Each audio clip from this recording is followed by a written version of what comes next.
Okay. Oh, gosh. Hare Krishna, everyone, and I hope you can see me all right. So I'm giving the morning class for Auckland Temple, and and just due to some circumstances, unable to go live at the like 7 o'clock time, but by the grace of Arjuna Prabhu, who coordinates and organizes this class, he said we can give the class as long as it's today at some point. So lucky enough to have this opportunity to be able to give the morning class today. Um, right. So just give me 1 minute actually. That's what I'll do. Okay. So right. Today's class is from the Srimad Bhagavatam, Canto 4, Chapter 7, verse 18. And the verse is, okay, just a second. Oops. Right. So the verse today is from, like I said, the Srimad Bhagavatam, Canto 4, Chapter 7, verse 18. And the verse itself is not in front of me because I've taken the book away, but here it is now. So this is the verse. Advaryunata havisha yajamano vishampate dhiya vishudhaya dadhao tatha pradurabhut dharihi. The great sage Maitreya said to Vidura, "My dear Vidura, as soon as King Daksha offered the clarified butter with Yajur Veda mantras in sanctified meditation, Lord Vishnu appeared there in his original form as Narayan." Translation and purport by Srila Prabhupada. Srila Prabhupada ki Jai. So the translation of this verse is that Lord Vishnu is all pervading. Any devotee who, in sanctified meditation, following the regulative principles,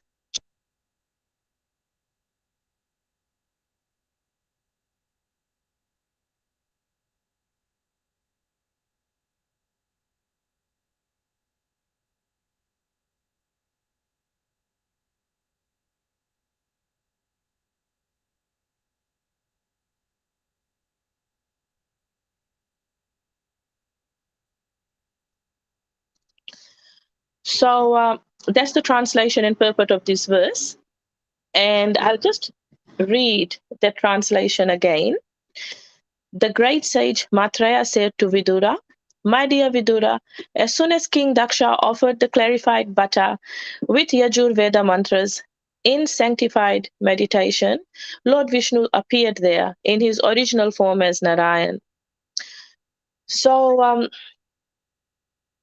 to discuss a few points from this purport is, and firstly to put this verse, this point where we up to in the Bhagavatam in context, is that what has happened so far is that Lord Shiva and his followers, they have come to the sacrificial arena of King Daksha, and being very upset, Lord Shiva and his followers have desecrated and destroyed that sacrificial arena.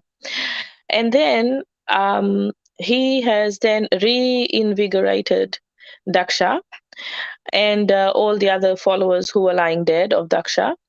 And after reinvigorating them, giving them life again, and we know King Daksha ended up with a goat head. After bringing them back to life, King Daksha has begged forgiveness, and the Brahmanas, they have cleansed the sacrificial arena, so it's nice and clean again, and the sacrifice has started again. So this is the point at which we are up to. That King Daksha is now offering ghee, clarified butter, into the fire sacrifice with mantras from the Yajur Veda, and in meditation, in sanctified meditation to Lord Vishnu. And that as this, Lord Vishnu has appeared to him in his own form as Narayan. So this is what's happening so far. And now we'll be discussing a few things from this purport as to how we can see the Lord, which is very clearly given to us by Srila Prabhupada in this purport. So the first thing in the purport is that Lord Vishnu is all pervading, which means he is present everywhere. And we know this, that he's present in the spiritual world, in the material world. And in the material world, he's actually present in every atom, as well as the super soul. And that any devotee, so this is really important, any devotee, meaning to say it's open to us all. We just have to qualify ourselves. And how we qualify ourselves, I'll be explaining in point form as to in congruence with what the purport is saying, what Srila Prabhupada is saying in the purport with all his points that he has mentioned. So any devotee, like I highlighted, is really very hope giving, because it is open to us all. And as long as we do these things that we'll talk about now, as long as we do all these things, any of us can see the Lord face to face. And these things are, in summary, and we'll go in detail in a bit. So in summary, these things are following who a devotee who is, number one, meditating in a sanctified way, in a pure way. Number two, a devotee who is following the regulations. Number three, a devotee who is chanting in service. Number four, a devotee who is chanting and doing service in a devotional mood. So these main things need to be done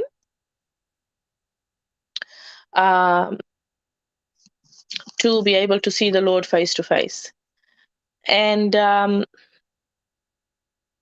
second point in the purport is that a devotee whose eyes are anointed with ointment of love of Godhead can see the Supreme Personality of Godhead in his heart. So this is that we need to be in the right mood, in a favorable mood, in order to be able to see the Lord. And so, and this verse that is being referred to is the verse from the Brahmasamita. So again, I will go into more detail with this verse a little later. Okay, so let's talk about how we can see the Lord face to face. And I'll just point out from the very beginning that so as you read the purport and the translation, like in the translation, it is that King Daksha, he said the right mantras in a purified state of consciousness, and then Lord Narayan appeared to him. So we know Lord Narayan as the Vishnu form of the Lord, who has 4 arms and carries the conch, the Sudarshan disc, the club, and a lotus flower. But actually, in the verse after today, which is verse 19 of this chapter, it will further describe Lord Vishnu's form in really good detail as to how Lord Vishnu appeared. And instead of 4 arms, he is described with 8 arms in this particular point in time when he appeared to Daksha in Daksha's sacrifice. And his bodily luster is described and how he appears. So it is described that he had 8 arms. He was carrying the 4 things I mentioned, as well as 4 other things like an arrow, a bow, a shield, and something else. And he was blackish in color, like a bee, and that he had flowers all over him in different parts of his body, and he appeared to be like a blossoming tree covered in different flowers and very beautiful. So this is how Lord Vishnu appeared to Daksha. So, however, at the end of this purport, we are told that Lord Shyamasundar is so kind that he reveals himself to us. So interesting, there's a very big difference between Vishnu in his four-armed form and Lord Shyamasundar, who is Krishna, in his two-armed form playing the flute. Um, and we know that there is not only a difference of mood, but there's a difference of qualities, and there's a difference of pastimes. Like Lord Vishnu's mood is more awe and reverence mood, and Krishna's mood is um, loving devotion without a tinge of awe and reverence. And that's when Krishna reveals himself. So I found it very interesting that Prabhupada is directly giving a Shyamasundar, and he is saying that Shyamasundar is going to reveal himself.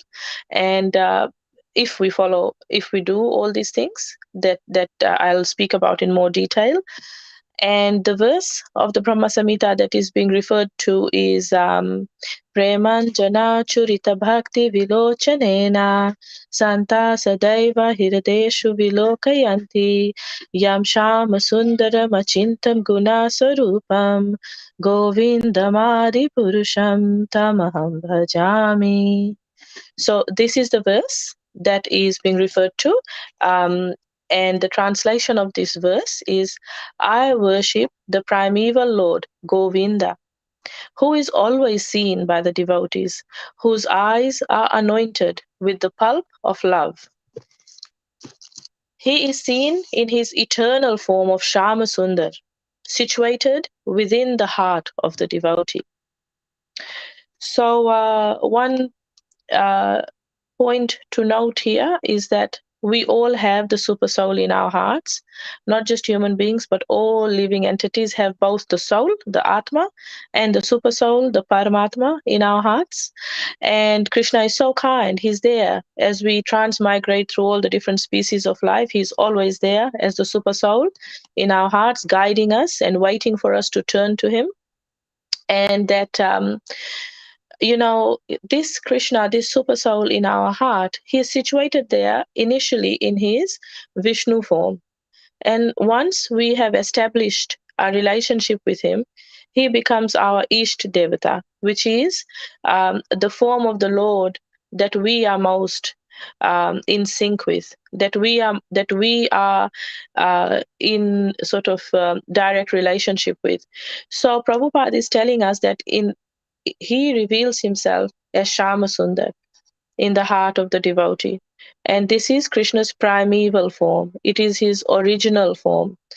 And we are very lucky that Prabhupada is telling us that this is how he reveals himself within the heart of the devotee who is doing all these things.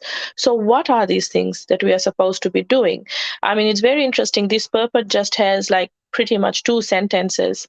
And the first sentence is, these are the 4 or 5 things you're meant to be doing, and then you will be able to see Shyamasundar. And anyone can see Shyamasundar, provided they qualify themselves by doing these things. So we have actually no excuse. That I'm not a pure devotee, or I'm only doing as I'm told, or so on and so forth. We actually need to be following what is written in the scriptures, and what our spiritual masters have been teaching us and telling us, which is in direct accordance with in disciplic succession, and in keeping with what the shastras are saying. So we know we use the checklist. Is it Guru, Shadu, Shastra? And if all 3 are met, so Guru, Shadu, Shastra, then we know that, okay, this is coming down in disciplic succession. And this is something that I need to be doing. So very, very clearly we are told that the first thing is that any devotee can see the Lord, and that no one, really, Krishna doesn't see anyone as a friend or an enemy. Why he doesn't, even though in his pastimes, we see Krishna killed this enemy, and Krishna killed Kamsa, he killed Hiranyakashipu. So we can say that, oh well, they were his enemies, but actually Krishna doesn't see it as friends or enemies. He sees it as giving the mercy. So that the destination of these demons that he killed was actually Vaikuntha, and that they get the mercy. So that they get rewarded according to their um, friendliness or animosity, and we know that Krishna reciprocates in direct accordance with this. So for Krishna, there is no friends or enemies, and he is not partial to anyone. At one stage in the Bhagavatam, it was that the demons were accusing Krishna of being partial to the demigods, and then the reply was that, no, I'm not being partial, I'm just being fair, and I am I'm reciprocating as they are behaving with me. And it's just so the impartiality is seen and the fairness is seen in that even with a demon, they actually achieve um, Vaikuntha, and that they get the mercy. So he sees everyone as equal. We all have equal opportunities. We have a variety of resources that we can be using. Main one is scriptures, and the word that is being passed down through disciplic succession through the generations, which we are lucky enough that Srila Prabhupada has translated into English, and it's easily accessible to us all. And so by having this opportunity, uh, we need to actually qualify ourselves. We have it. We just need to qualify ourselves. How we do that is by doing these other things that I'm going to say. So, which are the points, which is how Daksha managed to see Lord Narayan. And the first point is that sanctified consciousness, which means purified consciousness. And how do we purify our consciousness? We purify our consciousness by um, mainly chanting the Hare Krishna Maha Mantra, which is devotional service of hearing and chanting, and it scrubs from the heart all the impurities. We need to be chanting in the right mood. I mean, it is said that even if one chants and the chanting is mechanical, then the effect is not going to be as powerful. So this chanting actually is spiritual, completely spiritual. It descends from the spiritual world. So it's not just by mechanically saying it, mechanically, and not really concentrating on it, and not really becoming absorbed in it, that the effect will be there. The effect is there even of mechanical and namabhas chanting, but it is not the same not the same effect as the pure chanting has. So sanctified consciousness means we actually purify our consciousness to the stage that that it is going to have the full effect. How we purify our consciousness is, if we are saying that we need to be pure to chant, it won't really work. We actually purify our consciousness by chanting and by engaging in devotional service, no matter which stage we are at. So by doing that, automatically we get purified more and more and more.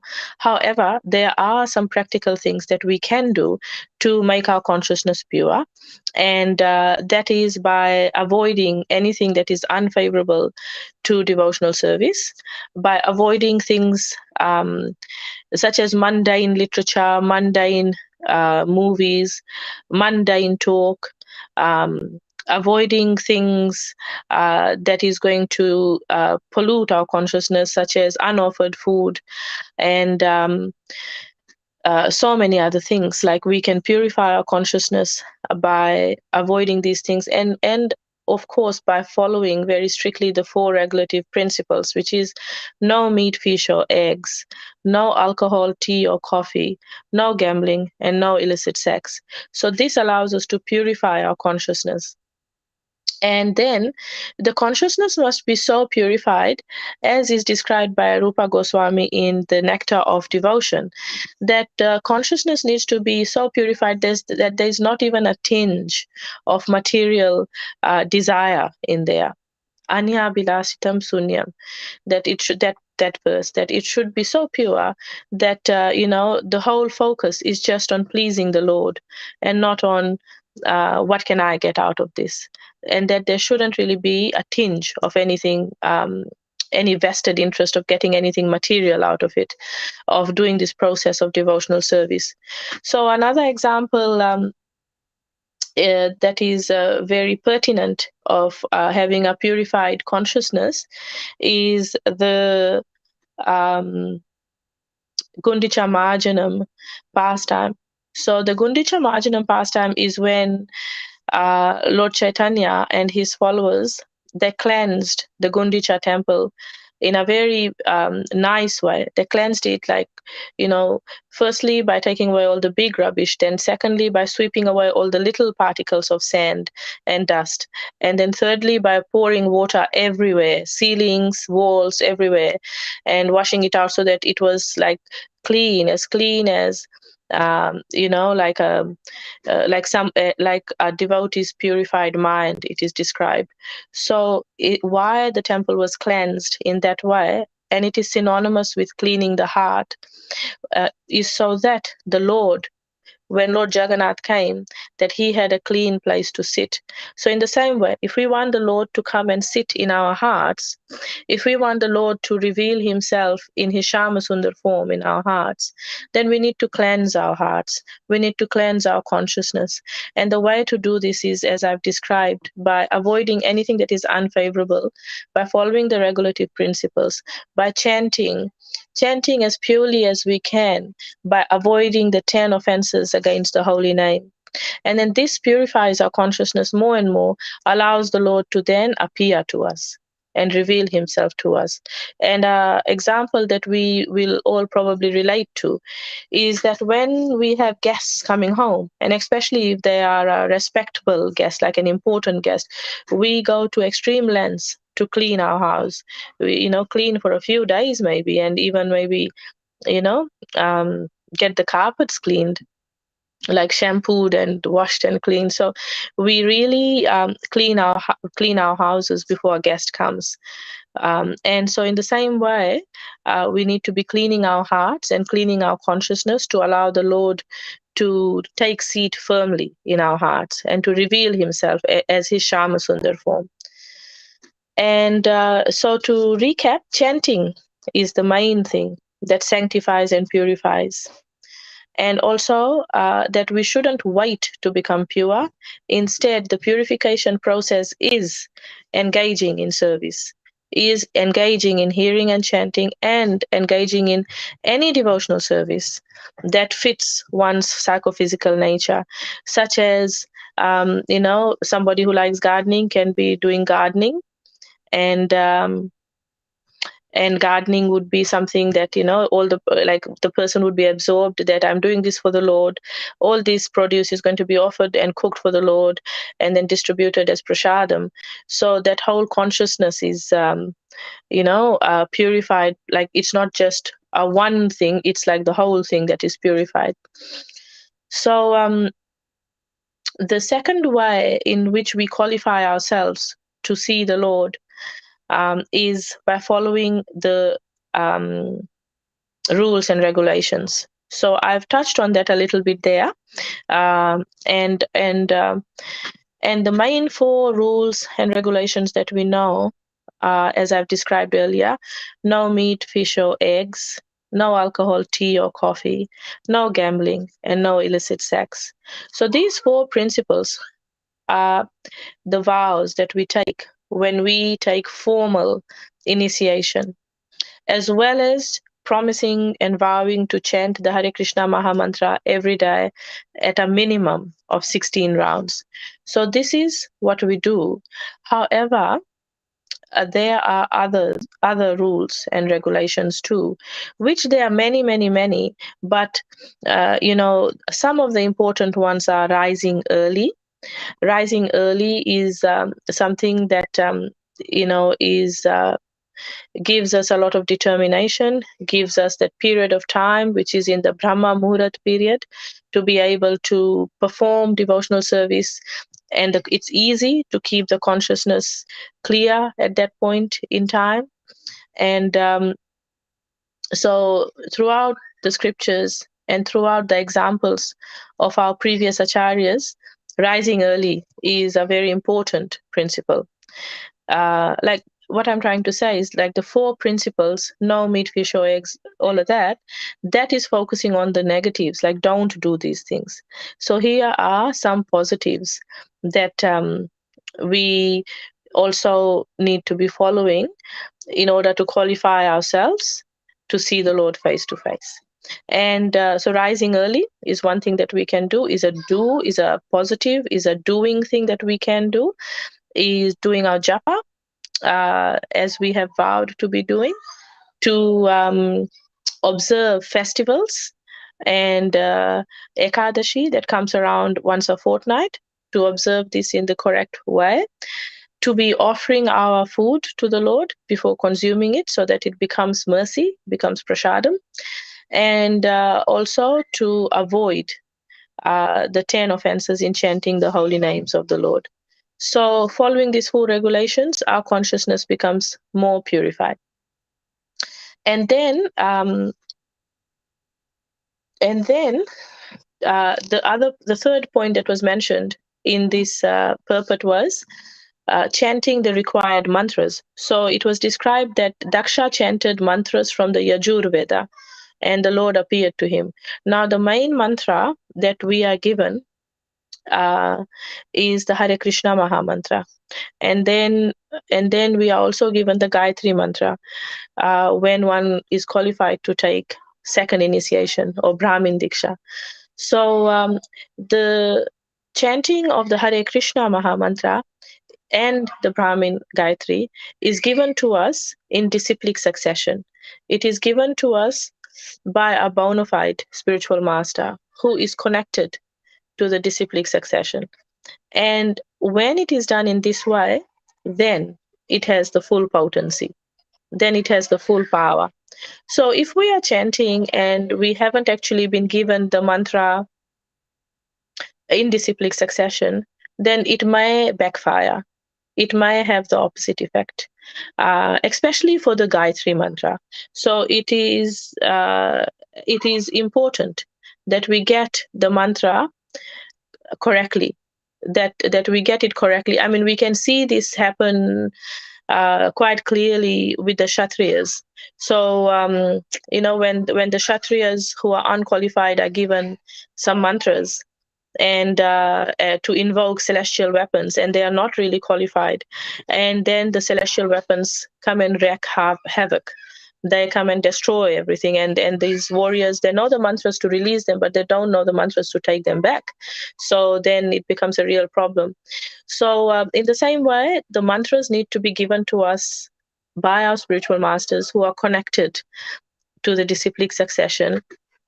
And when a pure devotee gives us the mantras, then it is more potent, it has full potency, and it acts because the spiritual master has given it to a qualified person, that the person is at the right stage in their devotional journey to actually get these mantras, and that it will, because they're in the right consciousness, it's going to propel them further to the Lord and not away from the Lord. So this is important, that the right mantras are there, the required mantras. So we know that the Hare Krishna Maha Mantra has come to us, and it is described in the Kali Shantanara Upanishad as being the mantra for this age, for Kali Yuga. And we know that Lord Chaitanya is the most magnanimous incarnation, that he has come, he has given this mantra freely. So this is the very special thing in Kali Yuga that we have, is that we don't have to wait to find a spiritual master, because the Hare Krishna Mahamantra is actually freely available. Lord Chaitanya has given it to one and all, regardless of where they're up to, because this is how much Lord Chaitanya loves us and wants us to come back all to the spiritual world. So no matter what stage we are at, we can chant the Hare Krishna Mahamantra. Then the other point is how, like, so what I'm doing right now, just to tie it back up, is I'm giving the different points by which we qualify ourselves to be able to see Lord Shyamasundar. And this is what is written in this purport, that so what we have already talked about is any devotee can qualify themselves. They qualify themselves by purifying their consciousness, number one. Number two, by following the regulative principles. Number three, by chanting the required mantras.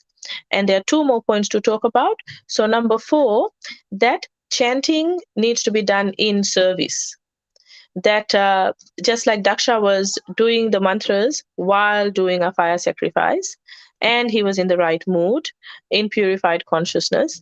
So in the same way, when we chant, then we need to be chanting in the mood. And this is what the whole, one of the definitions of the Hare Krishna Maha Mantra is. This is what Prabhupada said, that it is the Hare Krishna Maha Mantra is saying, "Oh, energy of the Lord, please engage me in your devotional service, in your transcendental loving devotional service. Please engage me in the loving devotional service of the Lord." This is what the Hare Krishna Maha Mantra is saying. So when we chant, we need to be aware that this is what we are saying, that we actually want service. We want to be engaged in the service of the Lord. And as we know, the main service, so don't become fearful at this stage, because it won't be that we'll get a lot of things to do that we are unable to do. It's not like that. We know already the main service for this age is hearing and chanting. So we can just at the very, very least, or at the very, very most, depends on how you look at it, chanting and hearing is our lifeline. And not so much the external services that we do, it is the internal absorption that comes with it, because that is what is going to take us back. The consciousness at the time of death is what is going to be taking us back to the Lord. So that consciousness needs to be worked on. And that consciousness, like when we chant, "Please engage me in your service," it could just be hearing and chanting purely. That, not necessarily like a huge amount of physical manual labor that needs to be done. So first of all, we need to be chanting and being aware that we are chanting. This is what we are chanting. We are asking for service. And the main service in Kali Yuga is hearing and chanting more. And the second thing is that we need to be chanting while we are actively engaged in service. So, while we are favorably working, doing some service for the Lord. And again, hearing and chanting is already service. So what we need to do is make sure that it is favorable. Then the last point is, how do we qualify ourselves to see the Lord? The last point is that we need to have a devotional mood. And this is what I have already kind of said, is that the devotional mood needs to be not an unfavorable mood, not a mood of enmity, that we are always thinking of Krishna and always being envious of him and always thinking, how dare Krishna do this and this? How dare he put us in this material world? And all I wanted to do was be a little bit like Krishna and, enjoy myself a little bit. And here I am suffering in this material world. So, that kind of mood is not really a favorable mood. The mood needs to be, and some of us require, it depends on where we are in our journey, but some of us kind of need more time to get to the favorable mood. And the favorable mood is going to come the more we engage in devotional service. So the more we hear and chant, the more that favorable mood becomes manifest. And the mood needs to be that I want to please Krishna. I want to make Krishna happy. And that's all I want to do. I want to please the senses of Govinda. And then automatically we will get our senses satisfied automatically. We don't need to separately worry about having our senses satisfied. Once we satisfy the senses of the Lord, automatically everybody's senses get satisfied. So that's what our mood should be, trying to please Krishna. And this is not just a mental thing, not just an emotion, but it is also actively doing it. So this is what Srila Rupa Goswami has said in his verse, where he defines pure devotional service, which is that same verse, Anyabhilashitam Sunyam. So that we need to be actively doing something. It's not just stopping all the negative things. It's not just stopping the alcohol, the meat, the illicit sex. It's actually, and it's not just sitting down in meditation and just emoting. That's not it. It's actually doing something physically with our body, mind, and senses. With our senses and mind, if we can't be using our body due to physical illness or for whatever reason.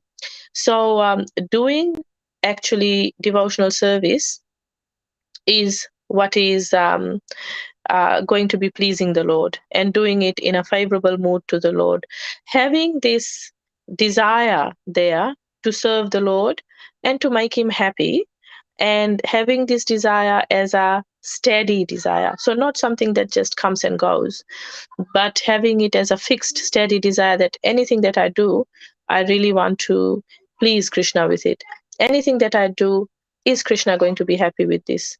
Asking myself that question before I do it, and trying to make everything somehow connected to Krishna. So working and using that money for Krishna, using our words for Krishna, using our intelligence for Krishna, and doing all of that then as devotional service purifies our lives, our consciousness, and also is pleasing to the Lord. So we are then doing devotional service in the right mood, in a favorable mood. Okay. So this is how we can then see Shyamasundar. And Prabhupada has said as the last sentence in that purport is, Lord Shyamasundar is so kind. So if somebody didn't know that verse of the Brahmasamita, they would probably be a bit confused, because in the beginning it says Lord Narayan revealed himself, but right at the end of the purport it is Lord Shyamasundar reveals himself. So the difference is that Lord Narayan revealed himself to Daksha, but Prabhupada is telling us directly that Lord Shyamasundar, the primeval, the original Lord, will reveal himself to you. You just have to qualify yourselves, and this is how you qualify yourself. Number one, by purifying your consciousness. Number two, by following the rules and regulations as stated in the scriptures. Number three, by chanting the required mantras. Number four, by chanting and doing devotional service. Number five, by having the right mood, the right favorable devotional mood. Okay, I will stop here. And so we spoke on the Bhagavatam, Canto 4, Chapter 7, Verse 18 today. And thank you again to Arjuna Prabhu and Auckland Temple for this opportunity to be able to give, to be able to do this service of, speaking from the Bhagavatam today. Hare Krishna.